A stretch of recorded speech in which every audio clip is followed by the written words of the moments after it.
Fréquence Méditerranée. Il est 19h. Associations, artistes, artisans, commerçants ont la parole sur Radio Fréquence Méditerranée. Retrouvez l'interview du jour, retrouvez l'instant où vous avez la parole sur Fréquence Méditerranée. Retrouve-nous en direct vidéo sur notre page Facebook Radio Fréquence Méditerranée.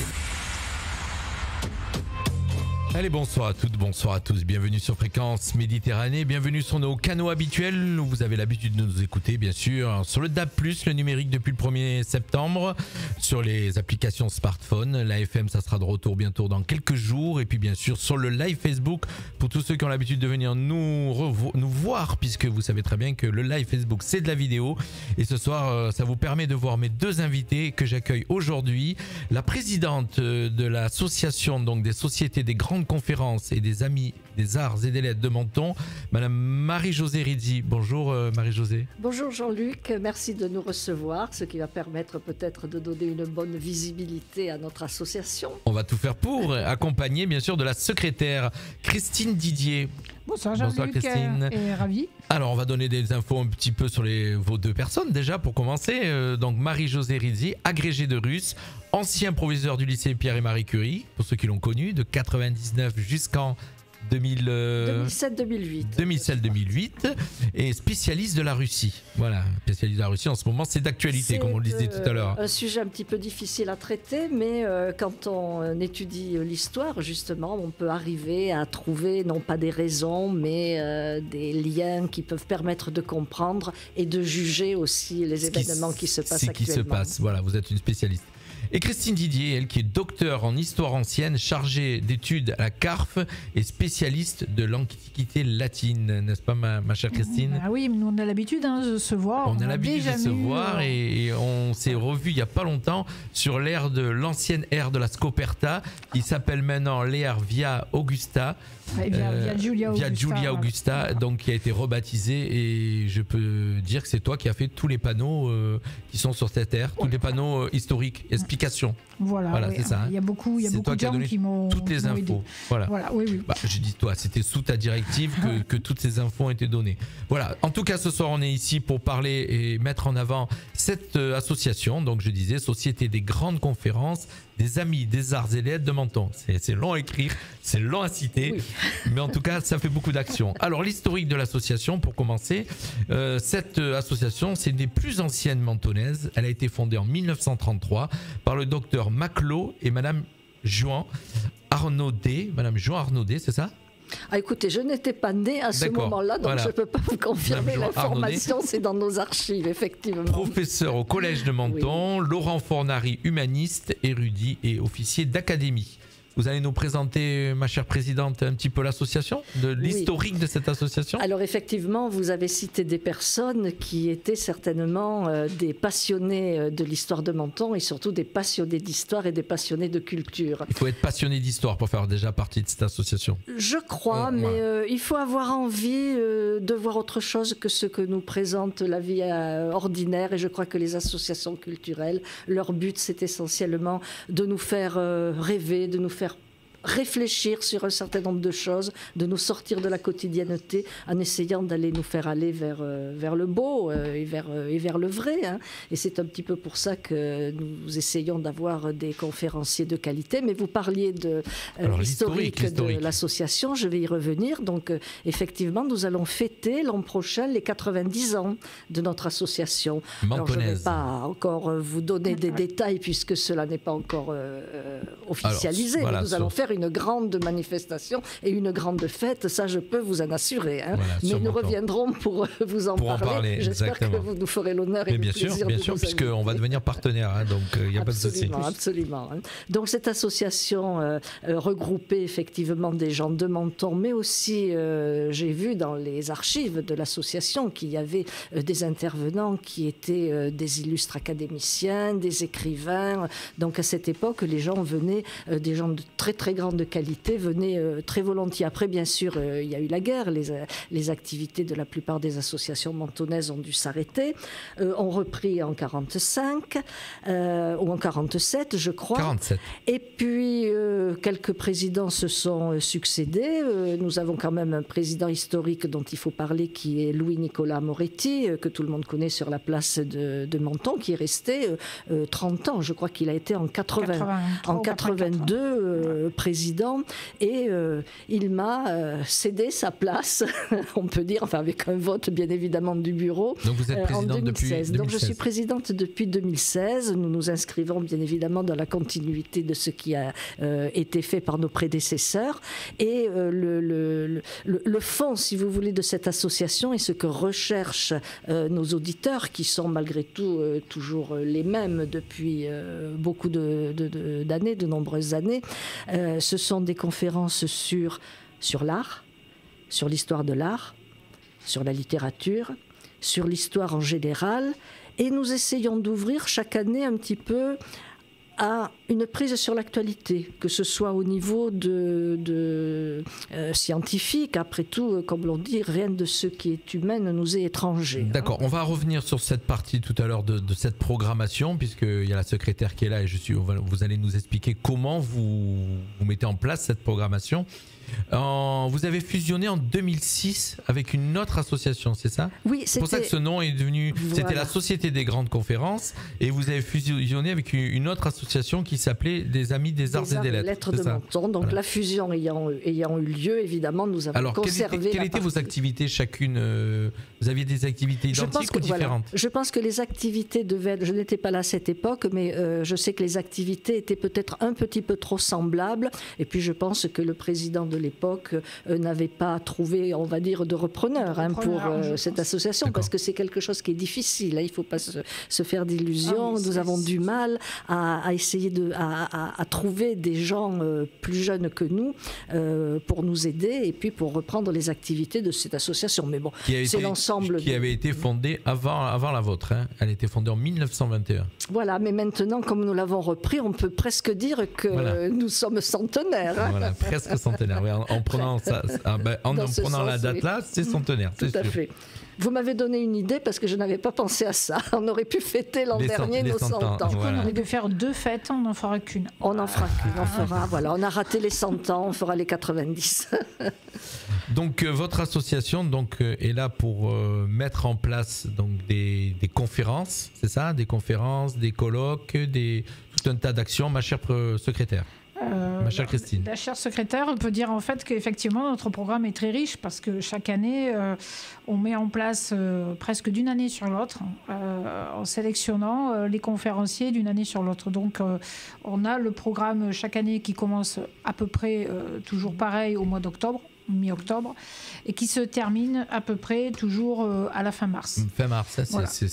C'est une programmation qui est très dense, qui fait quasiment fi de toutes les manifestations de Menton, comme la fête du citron, hein, ce qui est déjà quelque chose, c'est-à-dire que pendant la fête du citron, on continue, par exemple, à faire les conférences. 20 dates au programme. 20 dates au programme. On a augmenté. On était au début à 18 et on est passé à 20. Voilà, depuis quelques années. On a depuis quelques années décidé d'en faire 20, mais c'est aussi parce que ça correspond à une demande. Hein. Marie-Josée parlait tout à l'heure très justement de l'appétence que les gens peuvent avoir sur certains sujets, et chaque année on aime bien ouvrir de nouveaux chantiers sur certains sujets qui n'ont jamais été traités. Donc on a eu des sujets parfois qui peuvent paraître pointus, comme de la géologie, où on se disait ça va pas marcher, et pourtant cette année-là ça a très bien marché. Et puis on va en parler certainement tout à l'heure, des sujets qui sont plus d'ordre géopolitique ou géographique, et qui, de prime abord, semblent quand même assez pointus, mais qui intéressent toujours le public, en fait. Donc voilà, on va parler du programme tout à l'heure, on va aborder ce programme, on va prendre quelques dates comme exemple. Hein, mais dans cette programmation, vous avez à chaque fois des spécialistes bien reconnus dans leur domaine, c'est ça? Vous allez les chercher comment, ces spécialistes? Alors, nous avons on va dire des conférenciers historiques. Voilà, des conférenciers. Qui sont là depuis 20 ans, peut-être même certains 30 ans, et que nos auditeurs, que nos adhérents aiment entendre. À la limite, ils pourraient parler de n'importe quoi. On vient sur leur nom. Ils arrivent à captiver les gens. Ils arrivent à captiver les gens. Sur les gens, en fait. Donc ceux-là, bien sûr, il faut les reprendre chaque année. Ça, c'est tout à fait évident, et c'est pour notre plaisir et pour le plaisir également des auditeurs. Mais nous souhaitons aussi, et ça c'est un challenge qui est un petit peu difficile, trouver d'autres conférenciers qui rentrent dans cette même qualité. Alors, c'est vrai qu'il y a un certain nombre d'associations sur les Alpes-Maritimes, sur le Var. Moi-même, je donne des conférences jusqu'à Fréjus, donc on peut arriver à connaître les gens qui interviennent et à savoir si leur discours peut convenir au public mentonné. En général, nous n'avons pas de mauvaises surprises. Si nous avons des mauvaises surprises, les gens ne reviendront pas l'année suivante. Et puis, on a quand même la proximité aussi de l'université de Nice, qui est un vivier dans lequel on a plaisir à retrouver, par exemple, depuis l'an dernier, un de mes anciens collègues de l'université, qui est Pierre-Yves Beaurepaire. Et donc là, on a par exemple des gens qui sont non seulement des gens très agréables, parce que c'est ça aussi, il faut penser que ces conférences, c'est aussi un moment d'échange. Alors, comment, moi ça m'intrigue, comment, voilà, moi je me mets à la place de l'auditeur et je me dis, ça m'intrigue, comment vous montez une conférence? Vous choisissez un sujet, par exemple, on va en prendre un au hasard dans votre programme. Donc, vendredi 2 décembre, il y aura Gilles Crouet qui viendra, il est historien et conférencier, il viendra parler de la le dernier pré-Raphaël. Voilà, j'aurais pu prendre plus simple. Quand même, là, Bon, allez, on va prendre une que vous montez vous. Donc Christine Didier et Marie-Josée. C'est d'ailleurs celle qui va ouvrir le bal. Le 14 octobre, vous allez parler des cathares entre religion et politique. D'accord, c'est toutes les deux qui allaient animer cette conférence. Comment vous préparez une conférence? Comment vous la montez en fin de compte? Comment vous arrivez pour qu'elle soit voilà, moi je veux savoir ça. Avant de venir vous voir, nous avons fait une dernière répétition, pas sur votre émission, mais justement sur le calage de ce que nous allions dire et faire et montrer, surtout parce que toutes nos conférences sont présentées avec un PowerPoint et des images plus ou moins animées. Et donc nous nous étions aperçus on avait depuis longtemps envie avec Christine de faire une conférence en duo. Et nous sommes aperçus que nous partagions une passion commune pour l'histoire de l'Occitanie et les cathares. Christine est nimoise, tout a commencé à Nîmes avec l'assassinat du légat du pape à Saint-Gilles, et moi je suis toulousaine. Donc, il s'agissait de la dépossession, n'est-ce pas, des territoires des comtes de Toulouse par les barons du Nord. Donc, nous avons travaillé chacun sur... beaucoup de lectures, voilà, donc c'est ça que je veux savoir. Comment le sujet, par exemple, s'est emparé de la partie religieuse, puisque ce conflit est à la fois religieux et politique, et moi de la partie politique. Alors, on a travaillé beaucoup chacune sur nos sources, bien évidemment, quand on monte une conférence. C'est beaucoup de lectures, beaucoup de livres, des recherches. Beaucoup de recherches. Surtout que là, dans ce cas présent, on n'est pas du tout dans notre zone de confort. Oui. Parce que moi, c'est plutôt l'Antiquité et pas du tout le Moyen-Âge. Et moi, c'est l'histoire de la Russie, la littérature et la civilisation russe. Moi, j'essaye de comprendre, parce qu'on parle des conférences, mais moi, ça m'intrigue. Comment vous arrivez donc, en fin de compte, grâce à vos lectures, à ressortir ce qu'il faut donner au public, prendre des morceaux, puisqu'en fin de compte, vous n'allez pas lire un livre complet aux gens, voilà, et donc il faut vraiment aller chercher des bouts d'histoire, les assembler, oui, tout à fait, oui. Les illustrer, et faire que ça soit captivant. Et ça dure combien une conférence à peu près? Entre 1 heure et 1 heure et demie. Voilà, au bout d'1 heure et demie, les gens décrochent. Décrochent. Chez nous aussi à la radio, je vous rassure. Ils décrochent au bout d'une heure. En fait, c'est un peu comme un cours. En fait, c'est un peu comme un cours. Il faut être capable de capter les gens. Il faut être capable d'avoir le souci de la phrase simple, de concepts que tout le monde peut comprendre. Il y a un canevas pour monter une conférence? Non. Moi, je suis très sensible à la rigueur de l'organisation. Et je crois que quand un plan est bien réussi, c'est ça, un plan. Les choses vont découler d'elles-mêmes. Après, à l'intérieur, vous faites rentrer ce qui vous semble le plus important, mais tout en étant, bien entendu, véridique, en ne vous laissant pas partir dans des directions complètement fortement fantaisiste, mais en étant donc rigoureux, mais en étant simple, comme disait Christine, parce que nos auditeurs sont sensibles quand même à la qualité de l'information. Il y a sur Menton des gens qui sont des auditeurs de qualité, je veux dire des gens qui ont une éducation supérieure, on le sent bien, et il ne faut pas se rater là-dessus parce qu'on risquerait évidemment. Oui, en face de vous, vous savez pas, mais des fois vous avez des spécialistes qui sont peut-être plus spécialistes que vous. C'est clair, il faut faire preuve de beaucoup d'humilité, beaucoup de modestie, et dans tous les cas, il arrive un moment dans la conférence où on le sent que les gens accrochent, et dans ce cas-là, accrochent ou décrochent. Ou décrochent. Et généralement, c'est aussi ça qui préside au choix des conférenciers. Parce qu'il faut, d'une année sur l'autre, arriver à trouver un juste milieu entre plusieurs concepts. Des universitaires qui ne vous fassent pas un cours. Il ne s'agit pas de faire un cours. Est-ce que les gens peuvent intervenir dans vos... Ils interviennent après pendant toute la conférence, ils écoutent, et après, il y a la partie, je suppose, questions. Voilà. Ils n'ont pas du tout envie d'interrompre pendant la conférence. Ça, c'est clair. Ils sont nous avons un public qui nous semble très captivé, effectivement, mais ils savent parfaitement qu'il y aura toujours le quart d'heure de questions et de réponses du conférencier, et les gens ne quittent pas la salle avant une vingtaine de minutes de discussion en général. On va parler du programme, donc on va aborder le programme. 20 dates, je disais, donc d'octobre à fin mars. Ça se passe tous les vendredis à 15h30. En tout cas, les dates, c'est les vendredis à 15h30 à la salle Saint-Exupéry. Salle Saint-Exupéry qui peut accueillir à peu près 200 personnes, je crois, en gros. Oui. Donc ça ne nous pose aucun problème parce que... Vous remplissez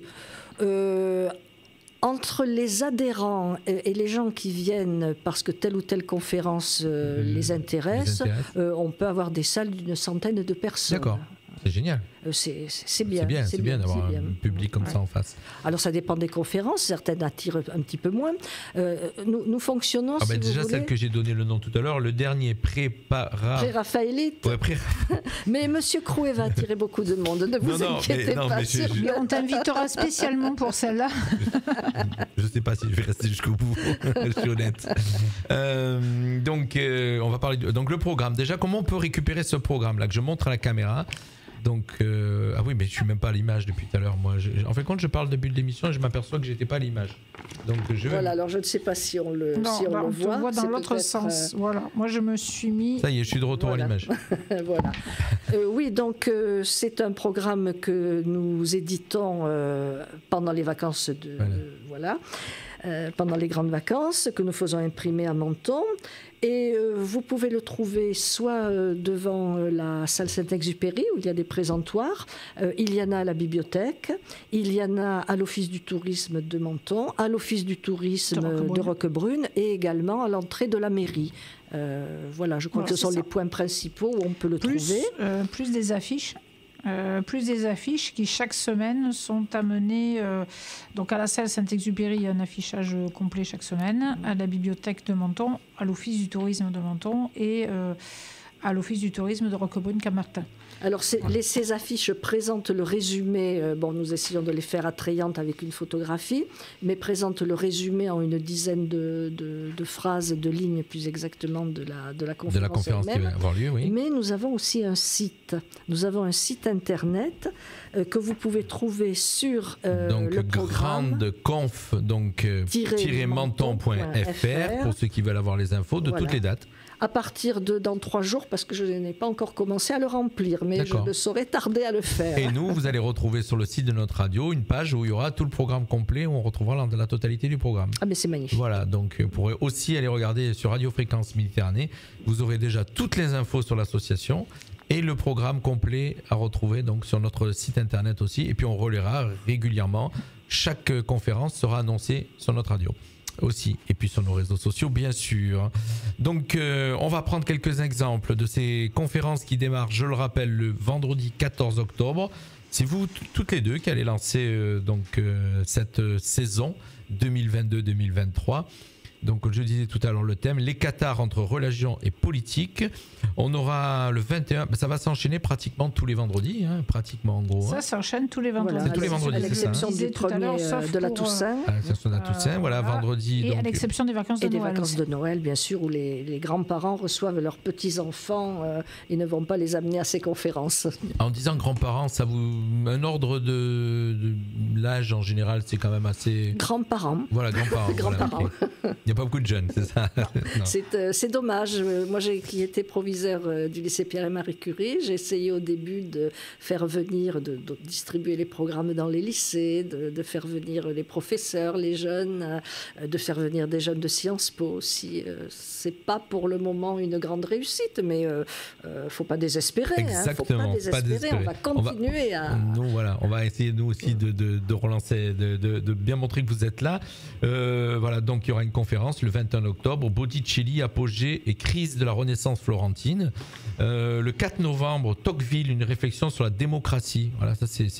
Oui, c'est intéressant. C'est un conférencier que nous invitons pour la première fois, qui est un professeur d'histoire de droit réputé, qui a écrit beaucoup de livres sur justement le sujet. Et c'est vrai que, je veux dire, ce choix qui avait été fait, on va dire, avant la crise de l'Ukraine, va se révéler particulièrement intéressant parce que va évoquer la démocratie, ce que l'on peut en faire et ses conséquences. Voilà, il y en a quelques-unes qui m'accrochent, hein, moi personnellement, que je trouve. Alors je regarde, c'est mon goût personnel là que je suis en train de mettre en avant. Hein. Mais par exemple, vendredi 9 décembre, Nelson Mandela, un long chemin vers la liberté. Voilà, ça doit être une belle conférence qui va parler de la liberté. Justement, voilà. Comme vous voyez, vous avez évoqué ça. Avec Tocqueville, nous allons parler aussi de liberté. Et puis, pardonnez-moi de parler de ma conférence du vendredi 17 février, La Russie vue par le marquis de Custine.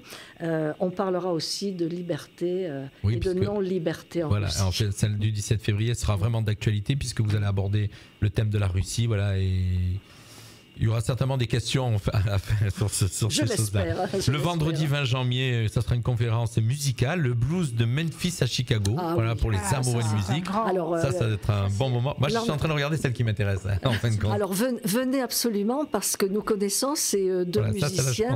Ils sont venus l'an dernier, ils ont vraiment entraîné, avec toute la salle Saint-Exupéry, était en train de danser. C'est deux jazzmen absolument extraordinaires. Un qui était professeur au qui était directeur du conservatoire de Nice, qui est un pianiste remarquable, et nous avions fait à cette occasion accorder le piano de la salle Saint-Exupéry, qui s'avère être un Bechstein. Quand il est arrivé, qu'il a vu ce piano, il a dit mais c'est pas possible.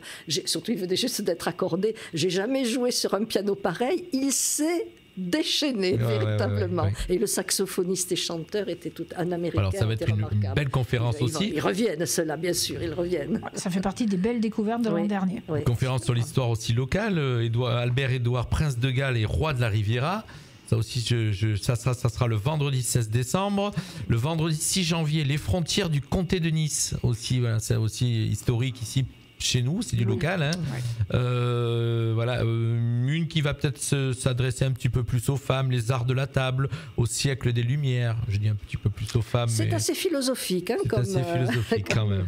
Voilà, pas mal de très très belles conférences. Est-ce qu'il y en a d'autres avec vous toutes les deux? J'étais en train de chercher. Oui, moi c'est le 10 février. Le 10 février, ma chère Christine.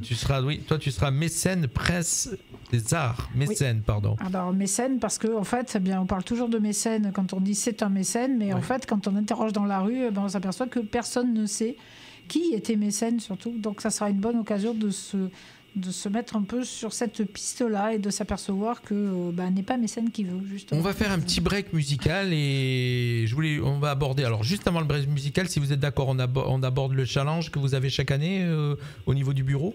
On en parle tout de suite, puisqu'après on va aborder un sujet, les événements exceptionnels de cette année. On abordera juste après le break musical. Mais juste avant, le challenge annuel du bureau, ça consiste en quoi ? Le challenge annuel du bureau, ça consiste à essayer de trouver des nouveaux conférenciers et surtout à essayer de se mettre d'accord sur la prochaine saison. Alors vous êtes combien décidés ?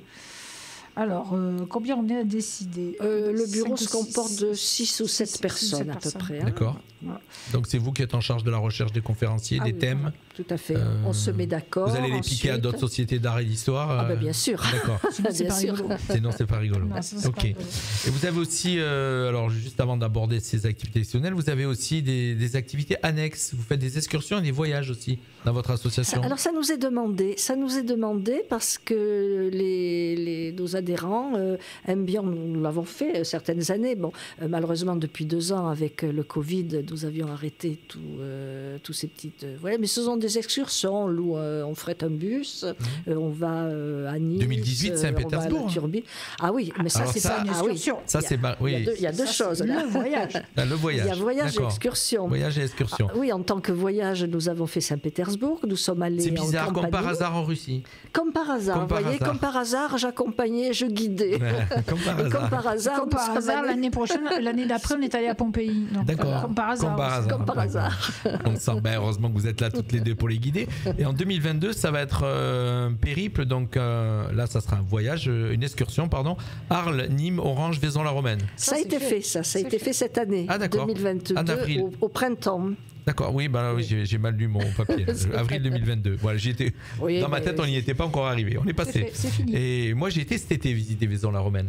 Ah oui, j'étais assez surpris. Je connaissais pas. C'était la première fois que j'avais été surtout un petit peu pour voir un peu par rapport aux catastrophes ce qu'il y avait eu, puisqu'on avait encore en mémoire Vous rappelez le pont. ce pont avec cette eau qui et j'ai été, mais alors j'en ai encore la chair de poule, surpris de voir la hauteur du pont C'est et impressionnant. le rivière où elle est en dessous et que ça arrivait à la hauteur. Sachant que quand on voit ce petit ruisseau qui arrive d'où il arrive, où c'est très large. C'est pas un goulot d'étranglement. Voilà, j'ai fait un petit aparté, mais c'est pas un goulot d'étranglement qui arrive au pont. C'est très large avant. Mais je me suis dit, mais c'est pas possible. C'est vraiment très haut par rapport à la rivière. Oui, on voit la plaque juste au-dessus du parapet du Exact. pont. Il y a combien 10 mètres Voilà. pratiquement. Ça, c'était pour parler de Vaison-la-Romaine. C'était pour parler des Vaison-la-Romaine, mais ça a été un voyage très agréable. Nous, en général, quand nous organisons des voyages, nous avons entre 20 et 30 personnes. Et cette année, nous en organiserons un. Mais ça, on en reparlera peut-être après votre musique. Après le parce petit que ça break sera, musical. Voilà. On va faire... Et je parlais juste des petites excursions, donc une excursion dans un musée pour une demi-journée sur Nice, ou bien alors une excursion, nous allons essayer d'aller à Saorge et dans la vallée de la Roya pour amener donc nos adhérents D'accord. dans Ok. ce style de visite. Il est 19h27 et comme vous le savez sur notre radio, on prend le temps, on laisse le temps aux gens de parler. Voilà, on est adepte des interviews un petit peu plus longues que la normale. Vous êtes là pour parler de votre passion, parler de ce que vous faites à Menton, et c'est notre but. Petit break musical, on se retrouve juste après pour vous parler des événements exceptionnels de l'association. Alors je répète, Société des grandes conférences des amis des arts et les lettres de Menton. L'artiste découverte du jour. C'est tout de suite sur Fréquence Méditerranée. Cuando me despierto por la mañana, me siento agradecido de tenerte a mi lado. Me siento bendecido. Eres el mejor regalo que Dios me ha dado. Solo quiero besarte y acariciar tu piel. Me enamoré de tu mirada, me sedujiste con tu sonrisa. Eres mi luz, eres mi musa, el apoyo que necesito en mi vida. Qué belleza, tu sonrisa, cada llegada de la mañana. Mi memoria toma una foto de este momento como un recuerdo alegre y lindo para siempre dentro mi alma. Eres el mejor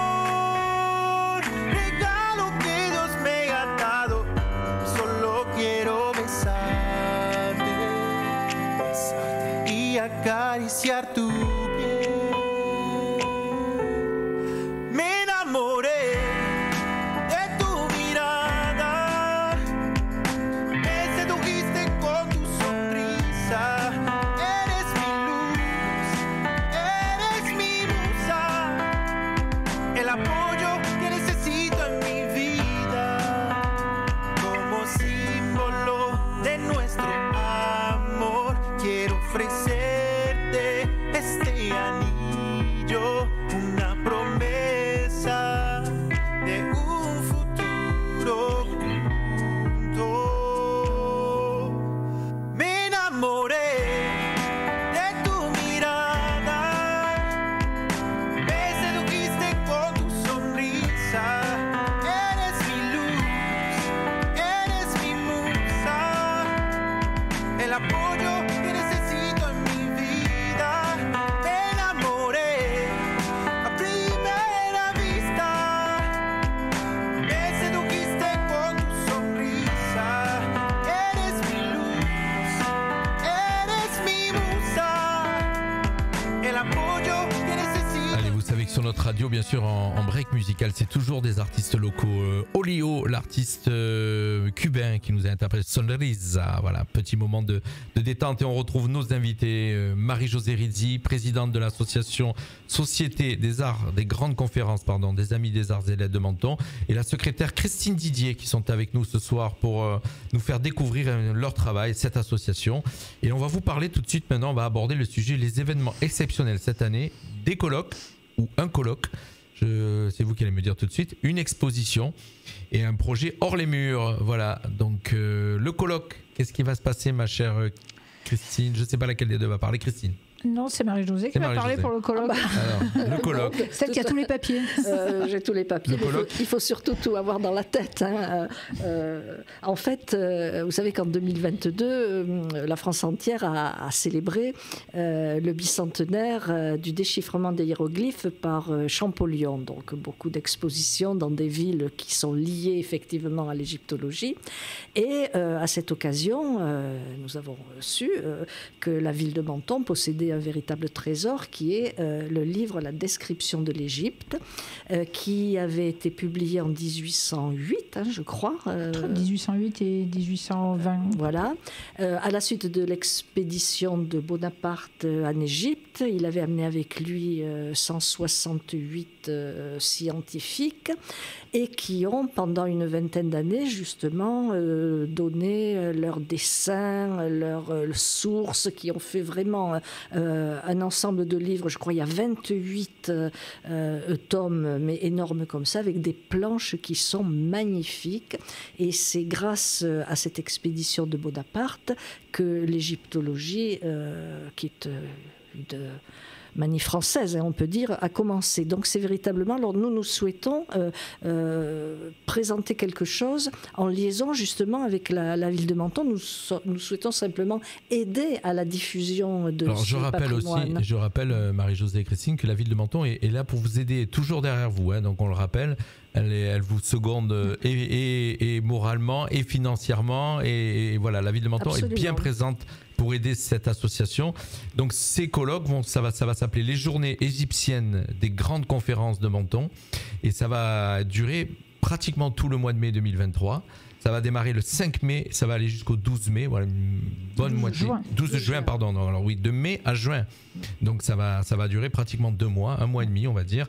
Et donc ça va démarrer le 5 mai avec au Palais d'Europe une conférence d'ouverture, inauguration de l'exposition L'Égypte à Menton, en présence des autorités, bien sûr. Il y aura une projection d'un film documentaire sur l'Égypte ancienne, primé aux rencontres archéologiques de la Narbonnaise. Tout à fait. Et le samedi, donc 6, nous faisons une journée d'études avec quelques-uns des égyptologues français les plus réputés qui travaillent aussi bien dans les universités que avec la radio et la télévision. Nous avons en particulier une égyptologue que nous connaissons bien qui s'appelle Amandine Marchal, que peut-être les téléspectateurs ont vue il y a 3 ou 4 jours puisqu'elle était présente à l'émission Les Racines et les Ailes, et c'était elle qui faisait la présentation donc, du sujet. Il y aura à peu près 5 ou 6 conférences. Alors, je précise que tout cela sera ouvert au public et gratuitement. Tout à fait, gratuitement. Hein, grâce, comme vous le disiez, à l'aide et au soutien de la mairie et de la CARF. Et de la CARF qui, à la fois, nous prête les locaux et nous aideront aussi financièrement. Chacun mettra sa part, mais nous aideront largement financièrement dans ce projet. Ils ont confiance en nous et il ne faut pas que nous les décevions. Et puis, attention, c'est surtout un gros travail. C'est un gros travail et c'est un plus.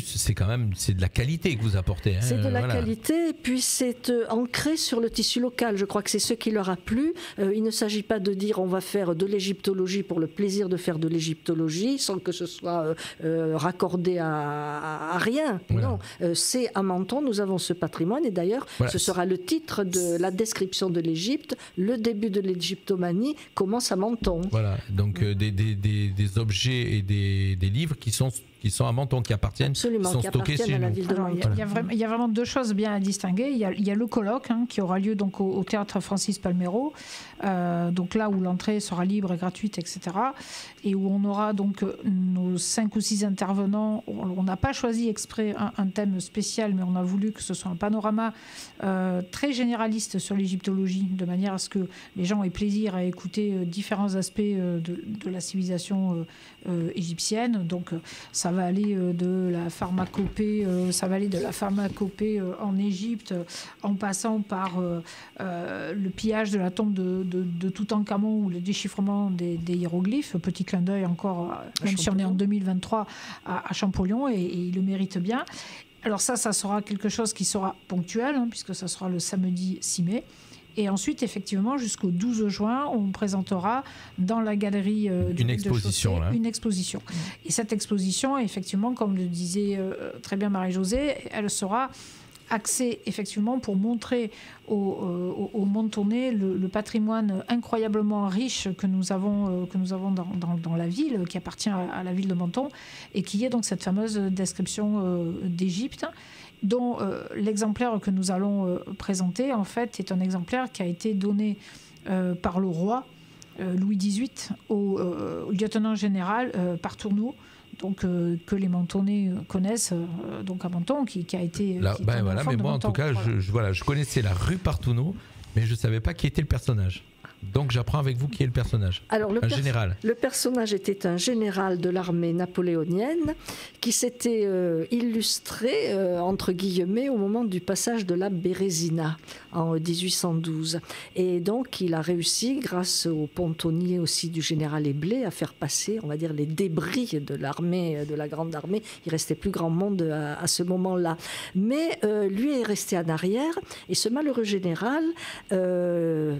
qui devait avoir certainement quelques ennemis, pas seulement parmi les Russes, mais parmi aussi ses collègues français, s'est vu accusé, des copains, s'est vu accusé d'avoir déserté. Et il n'a eu de cesse que de rétablir son honneur auprès de Napoléon, qui enfin s'est rendu compte qu'on lui avait mal parlé du général Partourneau et qui lui a restitué toutes ses décorations. Et donc, pour honorer justement le général Partourneau, le roi Louis XVIII lui a offert ce fameux livre, enfin ces fameux livres, parce que collection. Il y a 28, puis ce sont des livres énormes, et il les a légués, ou ses héritiers les ont légués à la ville de Menton. Voilà comment se retrouve le livre. L'histoire égyptienne passée par le général Partourneau. Tout à fait. Donc, c'est amusant. et ça arrive à Menton. Ce qui est d'autant plus incroyable, ce qui lie tout ça aussi de manière incroyable à la grande histoire, c'est que